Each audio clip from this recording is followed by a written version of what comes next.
Il y avait une fois un roi et une reine qui invitèrent au baptême de la princesse leur fille toutes les fées du pays, afin que chacune d'elles lui fît un don, comme c'était la coutume des fées en ce temps-là.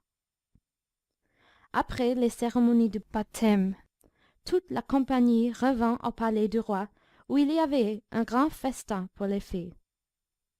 On mit devant chacune d'elles un couvert magnifique avec un étui d'or massif, où il y avait une cuillère, une fourchette et un couteau d'or fin, garnis de diamants et de rubis. Comme chacun prenait sa place à table, on vit entrer une vieille fée qu'on n'avait point invitée, parce qu'il y avait plus de 50 ans qu'on ne l'avait vue. Le roi lui fit donner un couvert, mais il n'y eut pas moyen de lui donner un étui d'or massif comme aux autres, parce qu'on n'en avait fait fabriquer que 7 pour les 7 fées. La vieille crut qu'on la méprisait et grommela quelques menaces entre ses dents.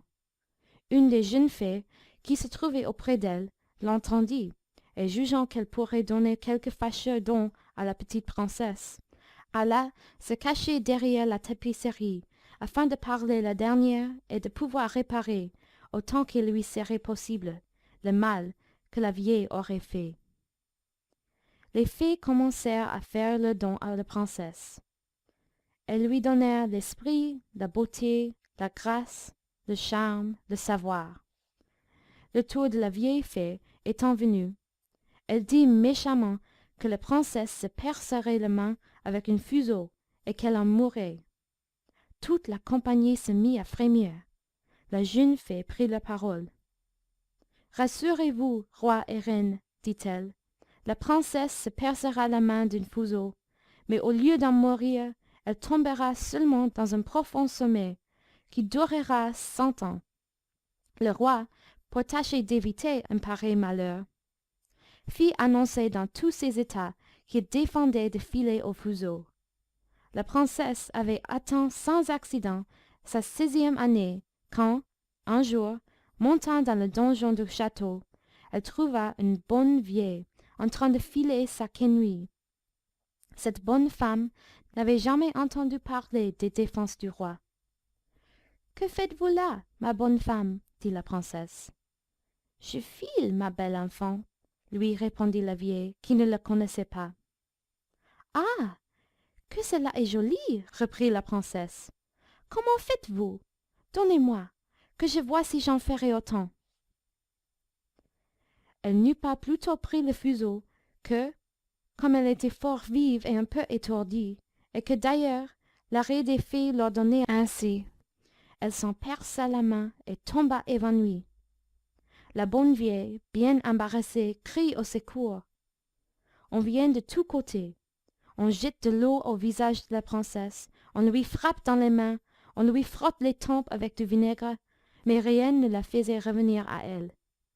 Alors le roi, qui était monté au bris, se souvint de la prédiction des fées, et jugeant bien qu'il fallait que cela arrivât, puisque les fées l'avaient dit, le roi ordonna qu'on la laissât dormir en repos jusqu'à ce que son heure de se réveiller fût venue.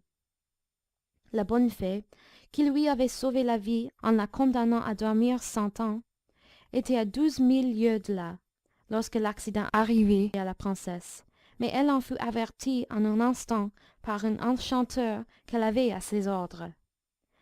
Elle partit aussitôt, et on la vit au bout d'une heure, arriver dans un char tout de feu, traîné par des dragons. Le roi alla lui présenter les mains pour l'aider à descendre. Elle approuva tout ce qu'il avait fait, mais comme elle était grandement prévoyante, elle pensa que quand la princesse viendrait à se réveiller, elle serait bien embarrassée toute seule dans ce grand château. Au bout de 100 ans, le fils du roi qui régnait alors, et qui était d'une autre famille que la princesse endormie, étant allé à la chasse de ce côté-là, demanda ce que c'était que ces tours qu'il voyait au-dessus d'un grand bois fort épais.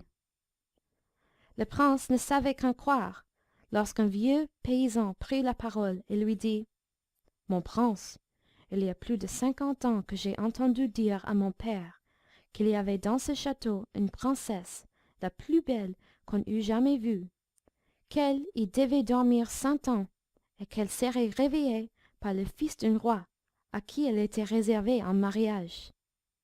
Enfin, il arriva dans une chambre toute dorée où il vit sur un lit la jeune princesse vêtue d'habits superbes, dont la mode remontait au siècle dernier. Il se mit à genoux devant elle. Comme la fin de l'enchantement était venue, la princesse s'éveilla. Ah, prince, lui dit-elle en le regardant, vous vous êtes fait bien attendre. Le prince, charmé de ces paroles, et plus encore de la manière dont elles étaient dites, ne savait comment témoigner sa joie et sa reconnaissance. La princesse parla beaucoup, car elle avait eu le temps de songer à ce qu'elle aurait à dire à son réveil, et il y a apparence que la bonne fée, pendant un si long sommeil, lui avait procuré le plaisir des songes agréables. Cependant, tout le palais s'était réveillé avec la princesse, et comme il y avait longtemps que ses habitants n'avaient pas mangé, ils mouraient tous de faim. La dame d'honneur de la princesse vint annoncer que le repas était servi. En effet, tous s'étaient réveillés en même temps que la princesse. Les broches s'étaient remises à tourner, le feu à brûler, les perdrix et les faisans à rôtir, les cuisiniers à faire la cuisine, les marmitons à bavarder et les maîtres d'hôtel à servir. Les gentilshommes, les officiers, les gouvernantes, les femmes de chambre, les gardes, les Suisses et les pages mangeaient déjà quand le prince et la princesse passèrent dans la salle à manger. Ils soupèrent magnifiquement et joyeusement. Les violons vinrent leur jouer, pendant le repas, de vieilles mélodies qui étaient excellentes quoiqu'il y eût près de 100 ans qu'on ne les jouât plus,